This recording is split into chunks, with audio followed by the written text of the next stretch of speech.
Good evening, everyone. My name is Peter. Hey, this is Elihu. And it kind of feels like a long time since we've talked to you all. But we're going to be talking about bubbles. Specifically, the everything bubble. By everything, we mean, the trifecta: stocks, crypto, and real estate. At least the trifecta for us. Yeah. There are other asset classes, but the ones that everyone really looks at are those. If you haven't noticed, that's probably all we talk about, actually. Yeah. Other than, I don't know, maybe we start doing movie reviews. What do you think? Leave a comment. Maybe send us a DM on Instagram at pineapple__chunks. But let's get right into it. We're going to be talking specifically about the new math of socially responsible ESG. And for those of you who don't know what ESG is, it means environmental social governance. Excuse me. We're also going to be touching up on some recent news of Coinbase offering a 4% APY for your crypto savings account, specifically for their USD stablecoin version, USDC. Yeah, what are banks offering? Like 0.01% on your savings nothing. account? It's pretty minuscule, and it's not beating inflation at all. And we've talked about inflation and how that eats away your savings Tremendously. If inflation last month was 5%, I mean, let's just hope that this month it's below 5, below 4, ideally, so you can make 1% or 0.5% on your money. But at least we look at it as an average over a year, right? Right. We look at inflation over the course of year over year, because that's how you make your money on your savings year over year, right? You don't save money to just like take it out. You make money, you save it, and you plan on ultimately taking it out at a certain point when you're older, so it can compound interest. Right. If you're not necessarily compounding invested. is the eighth wonder in the world. For those of you who don't really know what compounding is or are familiar with compounding, we'll talk about it more in the show. But in regards to the other two topics, we want to cover real estate, whether that's in a bubble. We'll definitely talk about real estate bubbles. And some recent news about Amazon, or some, disclosures about Amazon. And how they deal with their vendors. The people who sell them products for them to sell on Amazon. Their hidden cash cow, really. Unbelievable. Unbelievable. Incredible. They're kind of like options. They do business with vendors. Don't like give them we too buy much. options. Don't give them too much yet. Well, okay, let's get into it. So the new math of social responsible investing, ultimately it's so fragmented, no one knows what the heck environmental social governance is. The EU is taking into account what some of the standards might be, but the lack of transparency is throwing some investors off. So part of the problem is there's no one global standard for ESG reporting, environmental social governance, which is supposed to be something that helps the environment, right? So in accounting, just for those of you who don't know, in accounting, we have GAAP, Global Acceptable Accounting Practices. This is separate from the Gap store that sells clothing. Yeah, Kanye West is not involved in this, unfortunately. If he was, I think more people would be a part of accounting. Maybe the millennials. But Gap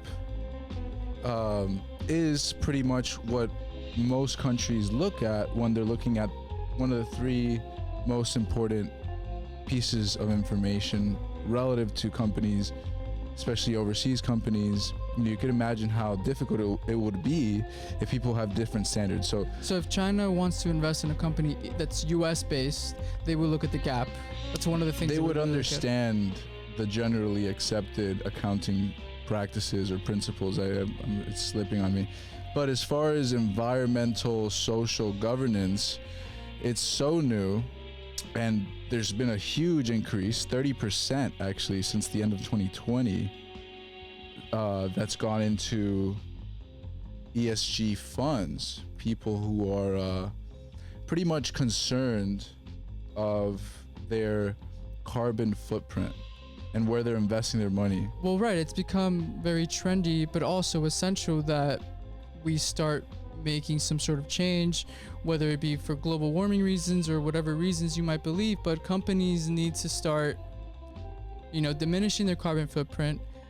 And they've realized that they can become more profitable through marketing that they are improving their carbon footprint through either buying credits from other companies or actually doing something themselves within the company that diminishes, their carbon footprint. Ultimately releasing the amount of carbon dioxide into the atmosphere and creating better air quality. So because of this trend, we've seen huge growth in the interest of ESG. Yes. Right. But there's no standard for it. So there's a Blackrock investing survey, which, we know about Blackrock. We've talked about it before. If you don't know what Blackrock is, they're one of the biggest private equity funds in the world. They're separate from Blackstone. Yes. Although they have some personal, relationships. They probably both invest in similar real estate companies. Yeah. But Blackrock, I'm pretty sure, is an advisor to the Fed, so to the Federal Reserve of the United States, just what I'm saying. But they did a survey with their customers that 53% of global respondents cited the poor quality or availability of ESG data and analytics as their biggest barrier to adopting sustainable investing, higher than any other barrier that was tested. So although there's a 30% increase, as this Wall Street Journal article represents, that was released today on June 29, 2021. It's interesting because huge. ESG is so new that, things that are new are prone to loopholes and just a lot of wiggle room because it's still in discovery mode. So all these companies and CEOs are finding ways to maximize their, position through ESG and marketing and making their company, diminish their carbon footprint. It could be pretty snaky, pretty sketchy. But right, it's just when something's new and there's not much regulation around it because it's so new. But everybody wants to invest in it. But everybody wants to invest in it. It's like almost like a social responsibility because their science hasn't really lied as in regards to the earth getting hotter, in regard to animal extinction because of human activities, in regard to how silly it is to have every individual use a non-renewable resource like gasoline, which is derived from oil. And that just fortifies, the fact that it's getting too big to fail.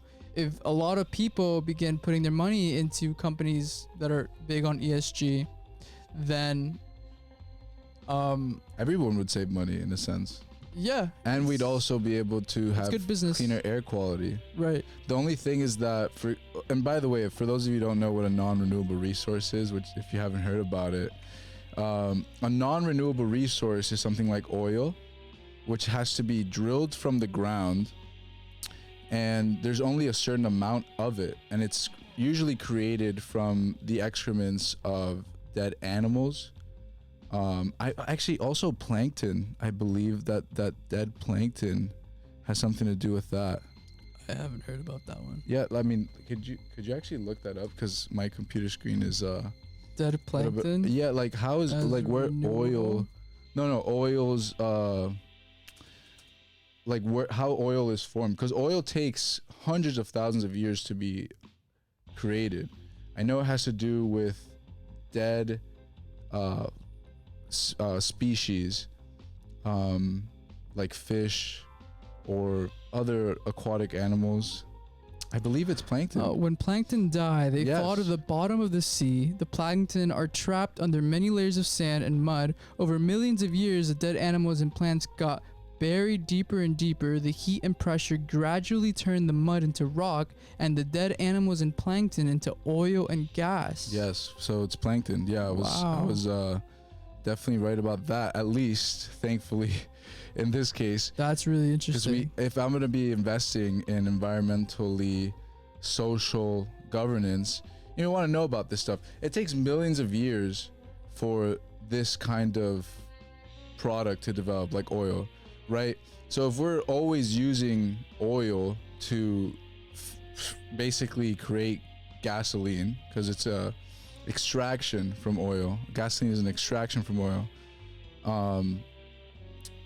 Eventually, the future individuals that go beyond us are not going to have gasoline. So investing in different technologies, like for example Tesla or hydropower, allow us to not only save money but also create a better world for the future, but also ourselves now, because air quality is affected by exhaust of cars. Like, there's a reason why carbon monoxide, for example, kills individuals. Like, when people, I don't want to. Well, it suffocates you. Okay, Yeah, trigger yeah. warning.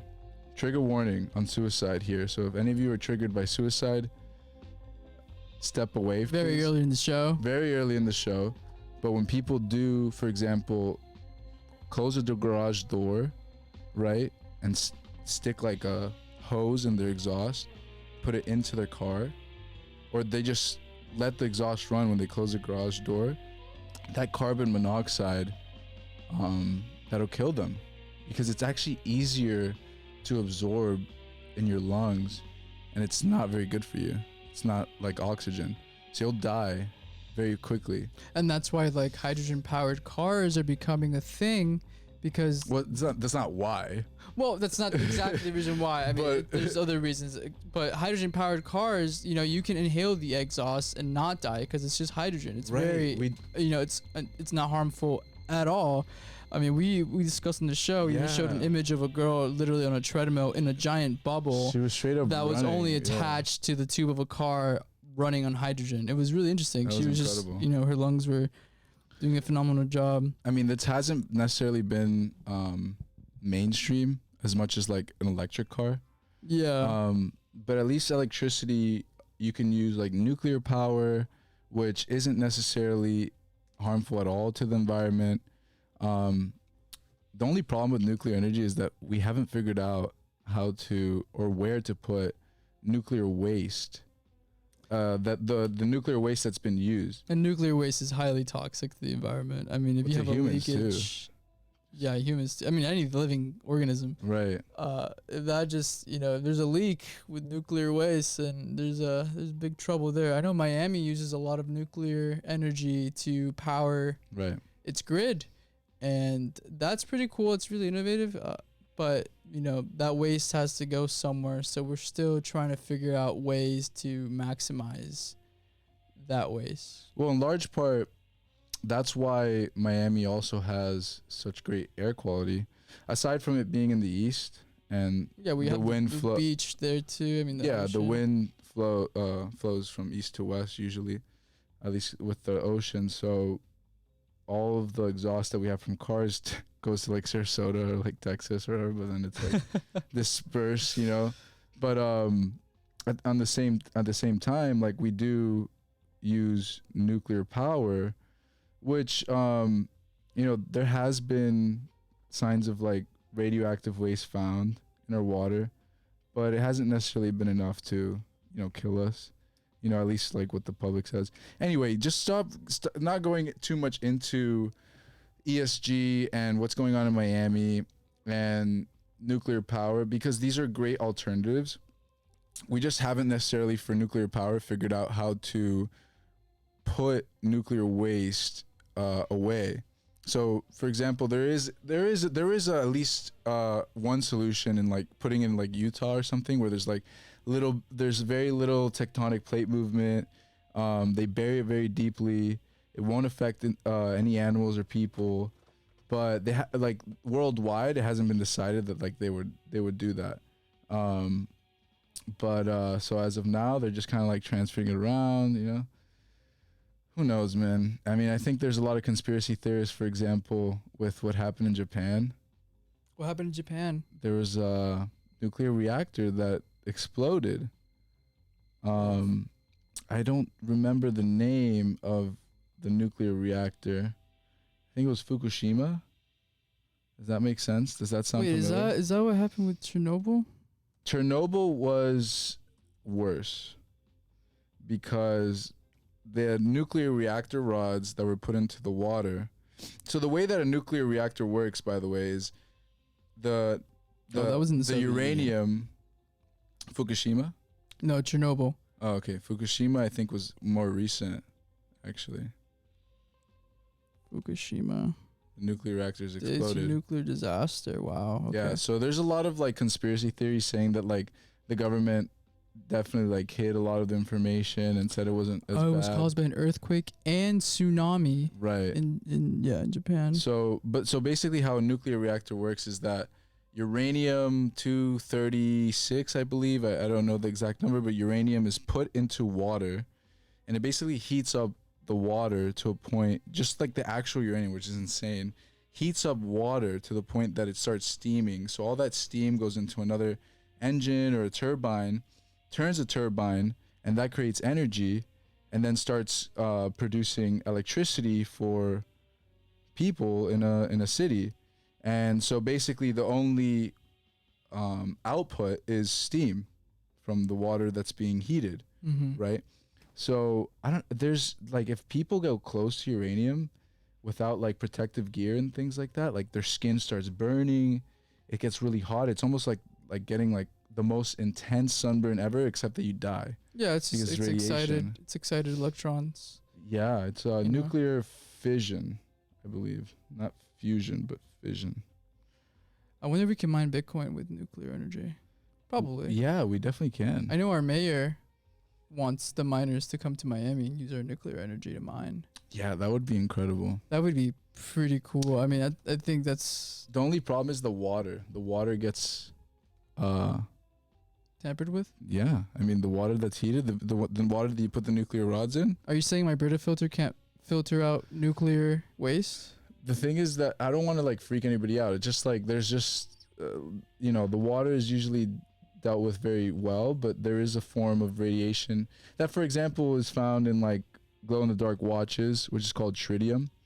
But there's a certain level of tritium that is found in water, especially in the drinking water that we have in tap water, that is considered safe by governments and also by standards of California, which the standards of California are very strict on both air quality, water quality, because LA was huge in as far as air pollution early in the 50s. Like they had a huge problem with that.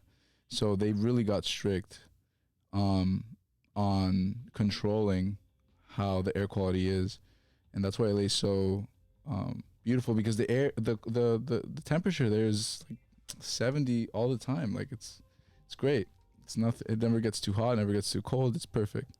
Well, I'm reading here that it's very unlikely that nuclear waste does get into our water. Right. So, so tritium is nuclear waste, but it's not that crazy. You know what I'm saying? Like, yeah. So, I mean, I could go into this for a while, but we can mine Bitcoin here. Yeah, we should. I mean, also geothermal in El Salvador. Yeah, with their volcanoes. Yeah, that's great. Or Nicaragua, because Nicaragua has like a ton of volcanoes as well.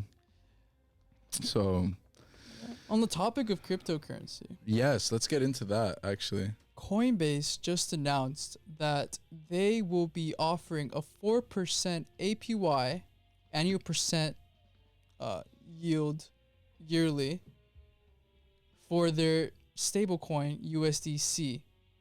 What is a stablecoin? A stablecoin is essentially just an asset that you can buy that is pegged to the value of a dollar. There are several stablecoins. There's BUSD, which is Binance's native stablecoin. There's Tether, which is USDT. There are several other ones that, they just stay at the price of a dollar. It's just pegged through several methods. There's like, that's a different podcast. But Coinbase's version of a stablecoin, USDC, is now, you can buy it on Coinbase and just hold it. And that will return a 4% APY on your investment. That's really good because, they're backed by Coinbase, a now public company in the United States with, over $1 billion valuation. And 2, it's not going to be a volatile asset. It's pretty risk-free. It's not going to move significantly at all because it's a stable coin. And that means that you can put all your money into this coin, for example. Let's just say you go all in, and in a year you get 4% of whatever you invested in. And you can compound that, year after year. And this is significantly better than, let's say, your savings account in a bank, which offers you not even nearly as much as a 4% yield on your investment.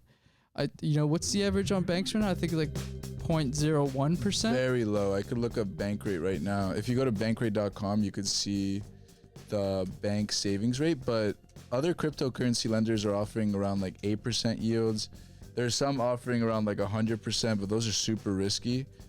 But well, yeah, those are, so we can get into decentralized exchanges and yield farming and all that. This is a public company. But this is like an actual public company. The worst founders, the founders, they're doxxed. They're very known. They're in the US, a very regulatory, country. So, they got people watching them, and you can, your money is safe. I mean, maybe it is safer. It's significantly places. safer because if you go on a decentralized exchange, you go on a yield farm like PancakeSwap or Uniswap, and you go and farm or stake your coins, that's a decentralized exchange. You don't know who the founders are. That's true. They're not doxxed. They can just rug pull you. They can leave with all your money, or they can get hacked and your money's gone, and it's not, your funds are not SAFU. They're not going to get returned to you if they get hacked and stolen. Whereas with Coinbase, if they so happen to get hacked, they're more likely to return your funds. And that's great because not only do you have that security, you now have the ability to return 4% with a stable asset, right? 1, security, 2, stable asset, 3, 4%, which is greater than you'll find anywhere, really. It's pretty good. The company's profitable. 4, it's, involving cryptocurrency, a very, highly growing asset in our day and age. So but what about I have a few things to say here because Coinbase, I think, in my opinion, was like the worst IPO I've ever seen in my life. If I were to pull up the Coinbase, it was terrible. It still hasn't even, which honestly I think we should have seen as a host of a investment news show that was probably the top of Bitcoin. Because it definitely was. Like you could totally see the correlation of when Coinbase IPO'd and it dropped because it only had like 2 green days, and then Bitcoin just dropping. It looks exactly the same. So either way, if this 4% return annual percentage yield on USD coin is pegged to, you said the US dollar? Yes. Yeah. It's USDC. So it's USD, US dollar, and then the C is just Coinbase's version. That's just like if someone who is investing in Bitcoin in and of itself, for example, they're investing in Bitcoin typically because they just want it a part of their portfolio, or they're a hard believer that inflation is eating away at the dollar. Interesting. I'm sorry. I just pulled up the Bitcoin chart and the Coinbase chart. Can you send it to me? I'll put it in the WhatsApp. I have it. If you send me the WhatsApp chat, I can pull it up on the screen. But what were you saying? Well, I was just saying, like, how are they able to pay for that, right? And how long? So if they're probably paying because they're a profitable company, right? If they're charging through transaction fees and they're paying out this 4%, like, how long? Like, 4%. You have to put a lot of money in there for 4% to even really pay off. So, I mean, well, what if you put $1 million in USDC and you get 4% yearly? That's $40,000 annually, just doing absolutely nothing. Yeah, but for how long, right? Like a year. Yeah. Yeah, it's APY. Maybe they change it though, right? It's possible. So I think but it's not. It's not a big deal. Like you're getting at least, probably pays out like what monthly. The annual percentage. I'm not sure. But it's probably daily actually. I do know that with yield farms like ApeSwap or PancakeSwap, the APR or APY really goes down. Sure, they offer way higher APYs. I know ApeSwap is like around 121 for just their banana staking pool. But it goes down the more that people are participating in the stake pool, as long as the emission rate stays the same, because it's an inflationary token. With Coinbase's case, though, I'm not entirely certain if they would have the APY go down with their algorithm as more people participate or as more money becomes staked with USDC. I mean, dude, if banks can't pay for it, then how are they doing it? They're just taking out their profits, or they're just taking from the investors and just giving it to people so they can see how great Coinbase is. Yeah, it's an interesting point. Like, where are they getting USDC to pay everybody 4% APY? And two, are they going to make that a flat rate? Is it just fixed, or is it going to be diminished? So I sent you the two links. You sent me two links? Yeah, I sent you the. So I have Coinbase this Google is search. the Bitcoin. So if you go to April 16th, or wherever the dip was, wherever it crashed. When did they go public? April 16th, right? Coinbase went public April 16th. Yes, April 14th. Sorry. April 14th. So April 14th, right here. Wow, literally the almost peak. Yeah, it's the exact literally top. the freaking peak. So it's the exact top. How could I compare these? Could I overlay data on this one, or do I have to go to like? No, it's just CoinDex. I'll pull it. I'll find a way. If you're able to actually go to what is that website that I showed you one time? Koifish. I think you could overlay the data of Bitcoin with Coinbase. But if it's April 14th, right here, Bitcoin was at 62,926. And then it just started going down. You'll see the correlation. I was looking at this the other day. Absolutely insane. So, I mean, thankfully it's kind of coming up, but, definitely not at 60. Hey, the Bitcoin crash is a pretty big enigma, at least for me. I've been kind of researching and analyzing and staying up to date with the fundamentals. The fundamentals are the exact same as they've been for the past 3-4 years. But the price, it topped $64,000 and now we're at $35,000, and it's been ranging between $30,000 and $40,000 for the past month and a half. And there's a lot of good news that's been coming out, but it hasn't been moving the price significantly. Yeah. So it's like, and comparing this to the 2017 bull market in crypto, there's significantly more participation from, not only retail investors, but companies and countries. I mean, we have El Salvador, we have Paraguay, which is a potential candidate to be the next legal tender legislation of Bitcoin in July, and we have so much going on, but that's still not moving the price up even more. So it's a little suspicious. It's definitely, you know, manipulated. And ultimately, you know, it's, you know, if it weren't this manipulated, I'd be a little concerned, because the fact that it is this manipulated. Bitcoin's price. Oh, okay. You look at the chart. Well, yeah, Kathy Wood has a $500,000 price target. Well, the fact that, you know, the only people that can really manipulate Bitcoin are people that have large amounts of money invested in Bitcoin.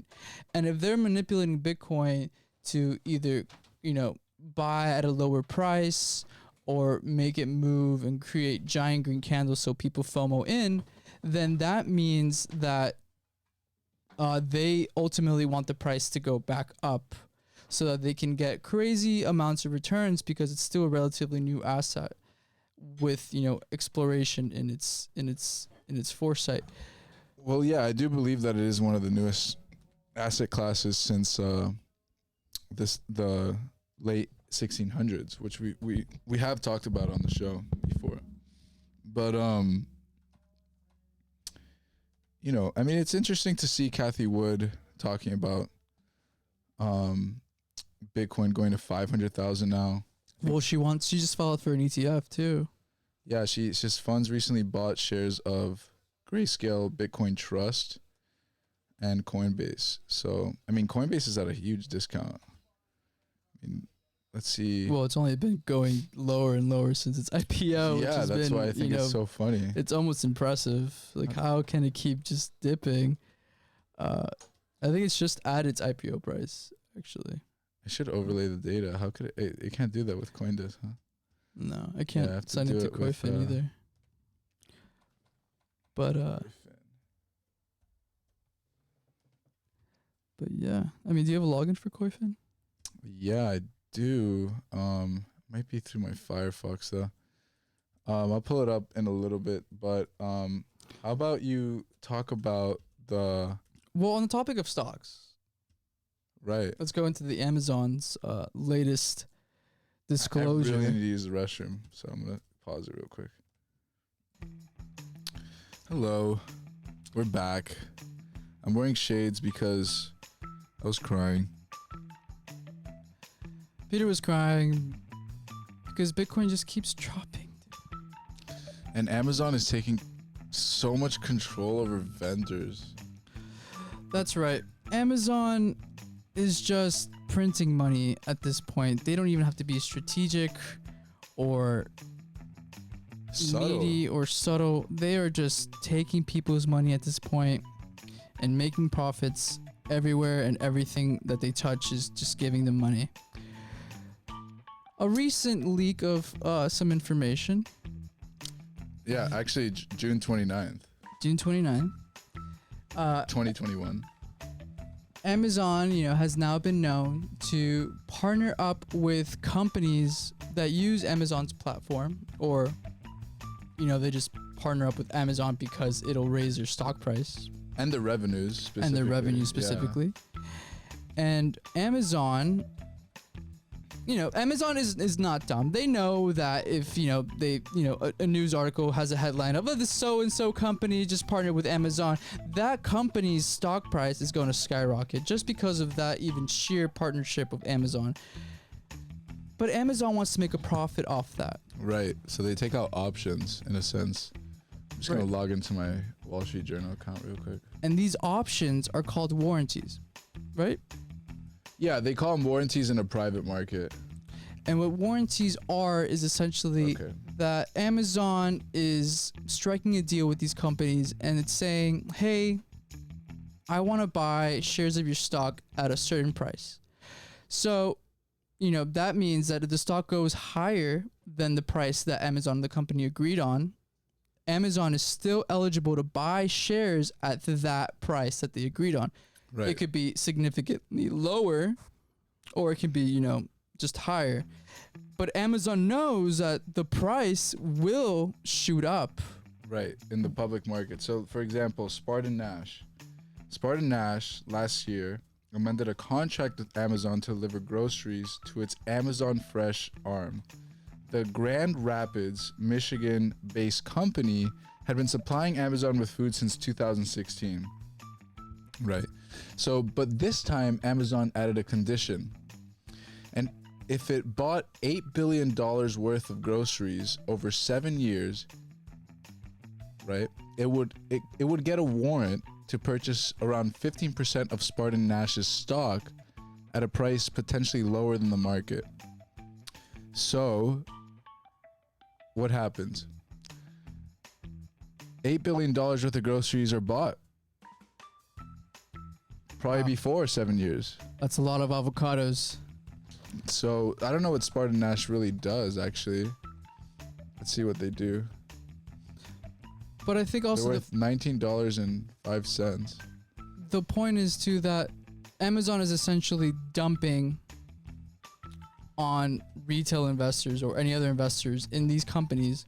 Once, you know, they're able to get in at a cheaper price for their shares, they announce the partnership with Amazon. The price skyrockets, and Amazon just sells everything once the price is high. Yeah, like for example, CargoJet.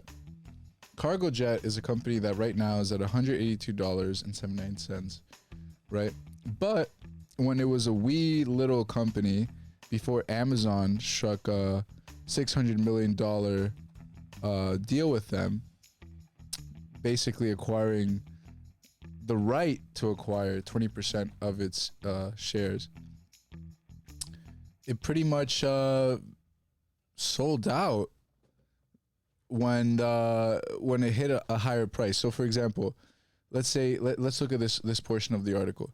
Amazon also signed a vendor deal with CargoJet, $182 stock, that included warrants. CargoJet didn't respond to the request for comment. Amazon often ties its warrants to how much businesses it gives suppliers. In a deal with Star Trek Inc., the Colorado-based call center company agreed to give Amazon the right to acquire 20% of its shares if Amazon does $600 million of business with Star Trek over 8 years, which Amazon easily does $600 million worth of business. So let's go back to CargoJet because I want to explain here. Oh, I'm so sorry. It's actually Atlas. So CargoJet refused to talk about the vendor deal, but with Atlas, it's actually the example that I remembered back from 2016.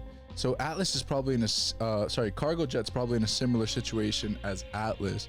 So Atlas had warrants that if the price reached around $37 or above, Amazon would have the right to purchase stock at $37 if it went above it, right? So what happened was that when Atlas stock and Amazon announced their partnership, Amazon basically sold out, and Atlas shares closed on Monday at $67.31 a share. It's pretty comical. So they doubled their money. It's also messed up. Yeah. But, you know, it's just, you know, you're aware that you're a giant monster and that any company that partners with you, their stock is going to skyrocket. So they use that to their advantage to make a profit. But remember, it's no surprise. It's not like it could be common shares, but it's 9% of a company. So Atlas is, let's look at what Atlas is. And Amazon partnering with Atlas, let's see what this is. Atlas Air Worldwide Holdings. Amazon broached a 10-year leasing deal with similar terms of the warrants that we're describing. They're buying options in a company and then saying like, hey, we have the right to buy it if it goes up above a certain price. Aside from the revenues that we're going to give you, because it's, you know, it's Amazon. They have all the buyers almost. This time, Amazon demanded warrants that would amount to up to 20% of Atlas's equity over 5 years, with an option for 10% more later, depending on how much the business it gave Atlas. Amazon also wanted the right to elect a director to Atlas's board after meeting certain milestones. So imagine someone selling you products, and you saying, well, I want some of your business. Actually, I want 20% of your business over 5 years. And 20% of your business, like you've got enough percentage there to make some decisions on how things are run. So really, you're kind of giving up a lot of your decision-making power as, a company to Amazon in order to strike a deal or, a good partnership with one of the biggest companies in the world. Is it worth it at the end of the day? Or is it just, is it unfair? Well, hey, whether it's worth it or not depends on the board of directors and the shareholders. And they thought it was worth it. And at the end of the day, if Amazon gets their profit double based on what Atlas does, Atlas Worldwide Holdings, let's see what the price is now, $68.39. Yeah, not bad. Not bad. They sold at probably around 67.31. So its price soared 27% the day that it announced it was going to have a deal with Amazon back in 2016. So it hasn't necessarily done much since that day. Let's look at Atlas real quick. Over 3 years. I mean, back in 2016 though, it's a while ago. It's like more than 4 years ago, just about. Wow. So it's really just kind of stayed around $67. So 2016. But that partnership did help them.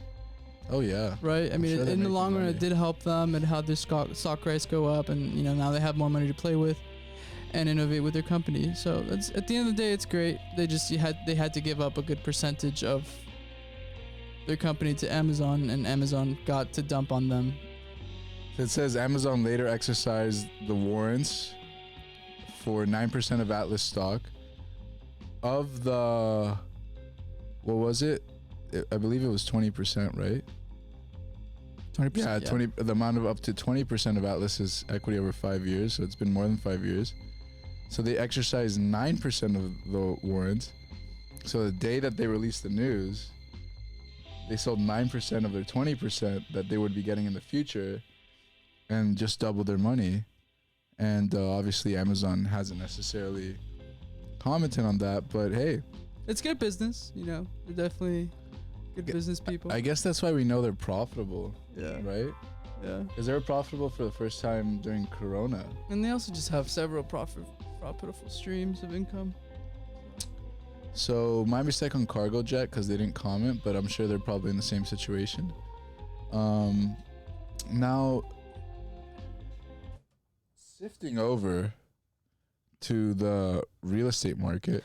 Yeah, speaking of unfairness with the whole Amazon thing, the housing market has shot up in prices. I mean, the median in the United States is like around $500,000. Wait, it says right here. This is the United States housing market.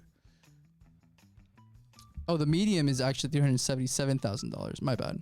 I think $500,000 is just in Colorado. But it's up 26.3% year over year. According to Redfin data. And that is insane. But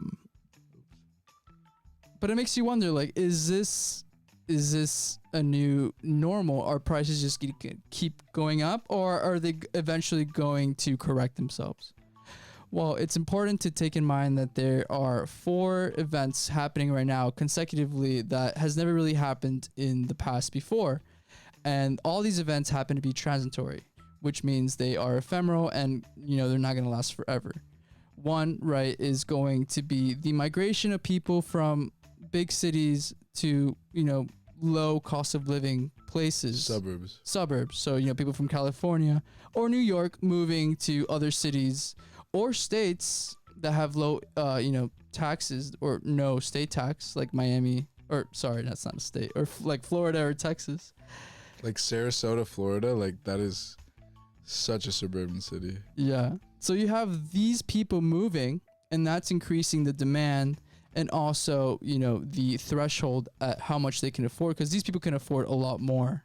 Sorry, I don't mean to interrupt, but just for those of you listening to the podcast, Sarasota, Florida, at the day of this podcast, on the 29th of June, is 36.1%.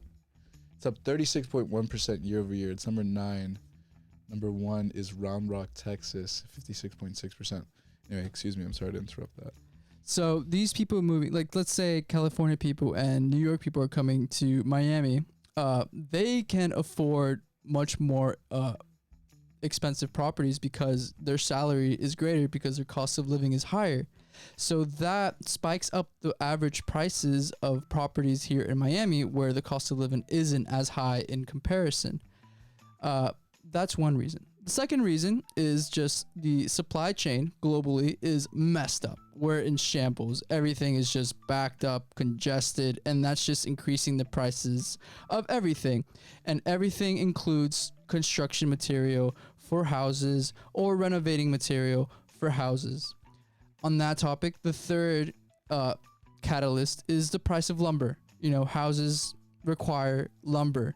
So new houses aren't being able to be built, or they're seldomly being built right now because the price of lumber is so expensive that it doesn't make sense to build new homes, and that shortens the supply for the high demand that we're experiencing.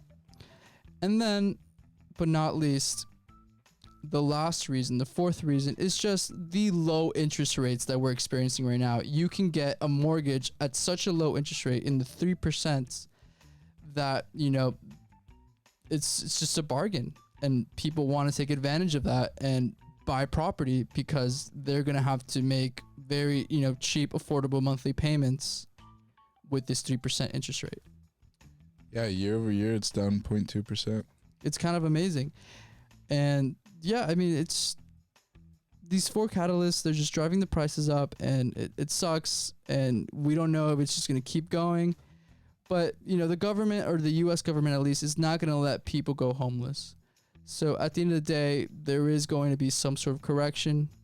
But as people's wages stay the same and the prices of homes go up, that means more and more people aren't going to be able to afford homes and maybe even rent. And if people can't afford rent, then people who own, homeowners, landlords, cannot meet their mortgages, assuming they own several properties, and so they're going to be willing to sell, and the market, will correct itself eventually. But it's just a matter of